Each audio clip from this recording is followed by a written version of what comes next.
আমাদের মাননীয় শুভেন্দু মহাশয় আমাদের দেশের গর্ব, দেশের ভালোবাসা, দেশের সার্বভৌমিক রক্ষা করবে, কিন্তু বাংলাদেশের পোঁত ফাটছে, বুঝতে পেরেছ? তাহলে এই সরকারটা যদি আরও 5 বছর থাকতো, তাহলে আমাদের পুরো পশ্চিমবাংলাটাকে জিহাদির হাতে বিক্রি করে দিত, তাই না?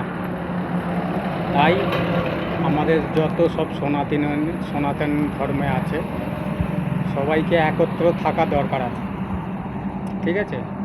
তাই আমাদের হিন্দুত্ব রক্ষা করতে হলে আমাদেরকে সব একজোট হতে হবে। অনেক সময় দেখেছ বাংলাদেশের হিন্দুদের ওপর প্রচুর অত্যাচার হয়েছে, কেউ ঘর ছাড়া হয়েছে, কেউ কারো মায়ের কোল শূন্য হয়েছে, এইটা যেন না হতে পারে।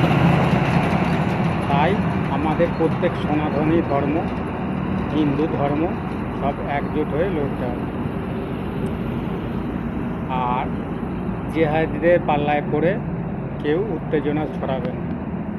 এটা হচ্ছে আমাদের গণতান্ত্রিক দেশ। জয় হিন্দ, জয় শ্রীরাম, জয় ভারত। অনেক ধন্যবাদ।